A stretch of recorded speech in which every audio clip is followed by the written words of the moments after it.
I wanted to talk a little bit about shaving horses. You don't absolutely have to have one. You can do this in a vise, but the shaving horse is sort of like the companion to the draw knife. It makes this whole process a whole lot easier and faster, but you can get by without one. But let me talk a little bit about sort of what you want in a shaving horse.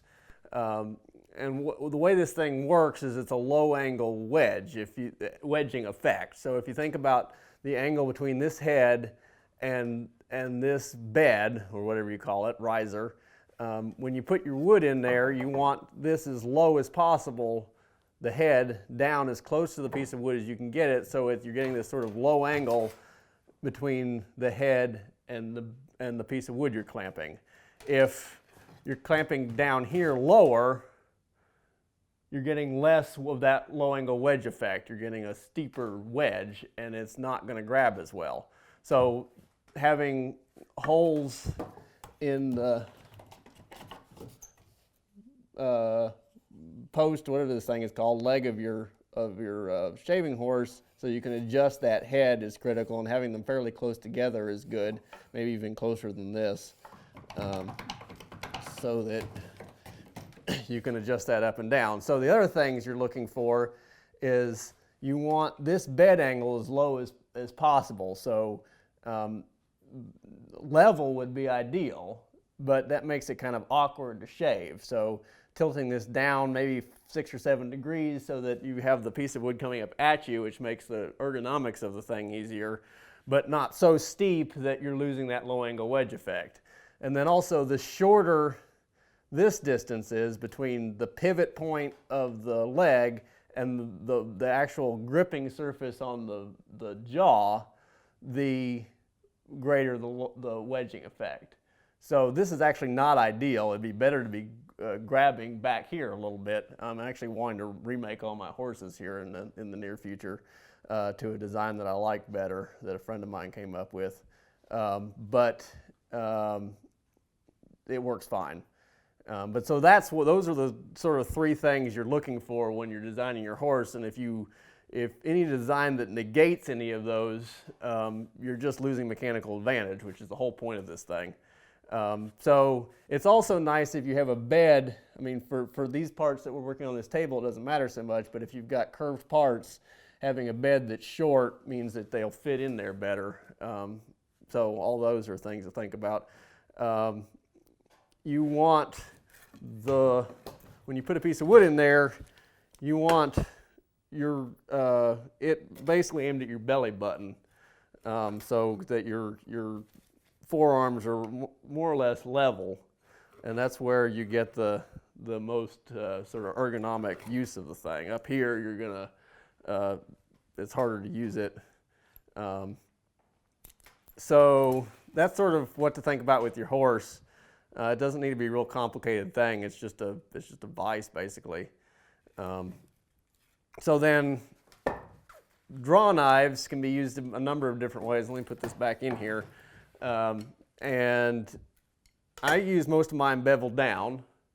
So you got a bevel there, and most of my knives have a dead flat back, which forces it to be used beveled down. If you've got a perfectly flat back across there, and you put that down, and you start taking a shaving, if you have a flat back, you can't come out of the cut.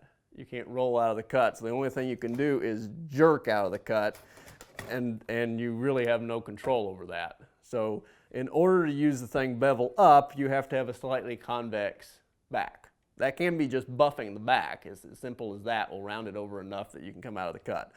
Another thing that dictates whether the draw knife is used bevel up or bevel down is the tilt of the handles. You'll notice that my wrists are cocked there, and that's not very easy to use.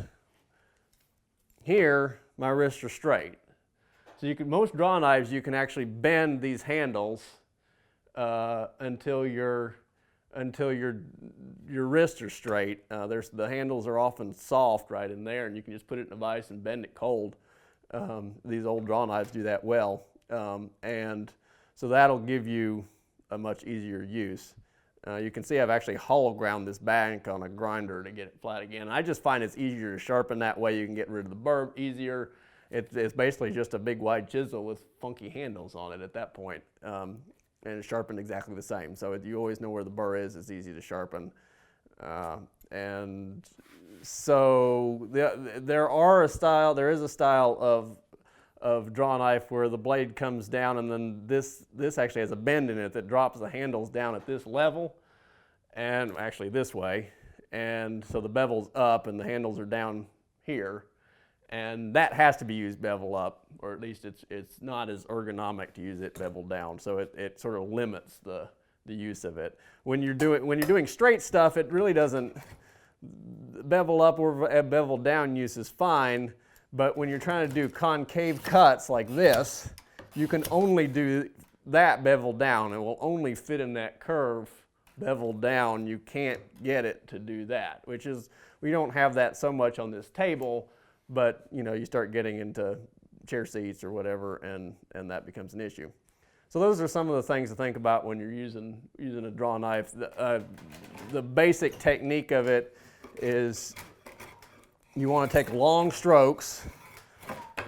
So just train yourself to keep taking long strokes. This kind of a cut, this jerky cut, I only use if I need to have control over my forward motion. So if I say I had to stop, before I got to there, I might jerk towards that, so I had a finite amount of momentum going forward, and it allows me to stop. But otherwise, when you're just shaving, you want to take long strokes.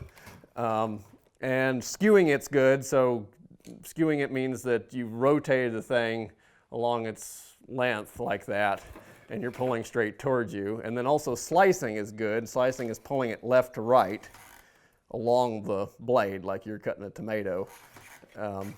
And so the combination of those things, skewing and slicing, makes a cut that is less likely to tear and is less effort.